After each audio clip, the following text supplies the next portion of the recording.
Hello guys, हामी चाहिँ यहाँ यस्तै हेर्दै हिँड्दैछौँ। यसै टक्रक टक्रक होइन, काम छैन। अनि 3-4 दिन छुट्टी, रुममा बसेर बोरिङ फिल भयो। 1000 प्लस लिएर आएको छौँ। 1000 होइन 100 प्लस लिएर आएको। त्यो पनि बाटोमा बसेर खानालाई। अनि हिँड्दैछौँ। यता गाउँ साइड भयो, कलोनी लोकल बस्ती हो। यसरी लोकल बस्ती हो यस्तरी। अनि रोड साइडमा टक्क रुखहरू, यसले पनि भ्यू दामी दिन्छ होइन। बिच लाइट, रुखहरू अब धेरै ठुलो भयो भने डिस्टर्ब भयो भने काटिदिन्छ टक्रक्क पारेर, नत्र चाहिँ यस्तै छ है।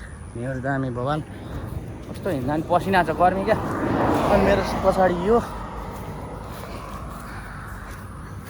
टक्क भ्यू त बवाल छ हौ, बवाल। ल गाइस, धेरै दिनपछि हिँड्दाखेरि त स्या हुन्छ त हौ। के भएको के भयो यस्तो, दिल धड्किनु लागेछ त। के हुँदैछ? पहिला यता यस्तो भलिबल खेल्ने ग्राउन्ड थियो, अहिले पिपलहरू बढेर यस्तो कम्पनी 2टा बनाइसक्यो। कहिलेदेखि यहाँ चालु हुन्छ थाहा छैन, त्यही पनि। यता यस्तो थियो है, पुरा यहाँ बसेर हेरिन्थ्यो, भलिबल यहीँ खेल्थ्यो। अहिले चाहिँ पुरै कम्पनी बनाएको छ यस्तो है। उहाँ पर हेर्नुहुन्छ नि, अहिले म देखाउँछु। त्यहाँ झाडी थियो पुरै, अहिले बिल्डिङ 7 तला बनाइसक्यो। त्यहाँ हेर्दै पुलिस थाना त्यहाँ बोलायो। पुलिस सानो थियो, ठुलो देखिन्थ्यो। यताबाट हेर्दा आकाशमा हेर्दै त्यो बिल्डिङ ठुलो भएर यता त सानो देखिन्छ त हौ। के भएको?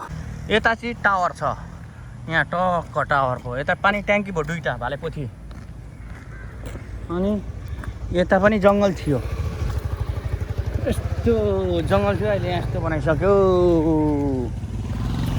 यस्तो यहाँ जङ्गल थियो, बिल्डिङ बनाएर यस्तो बनाइसक्यो। बाबा रे वारे वाह, यस्तो छ है। यहाँ पुरै जङ्गल थियो, अहिले यस्तो बिल्डिङ हेर्नुहोस् सक्नुहुन्छ। यस्तो यहाँ यस्तो झाडी थियो, यो अगाडिको जस्तो झाडी पुरा थियो। यस्तो बिल्डिङ बनाइसक्यो हेर्दै। यता यस्तो छ। अब यो ठाउँ कहिले छोड्नु पर्ने हो भन्ने थाहा छैन है हामीलाई। आउनु पर्ने अब यहाँ टक्क यस्तो खाइन्छ होइन। टक्क यहाँ यस्तो छ, यहाँ 100 प्लस छ। यहाँ 100 प्लस छ। कसम 100 प्लस भनेको यो टक्क होइन। ल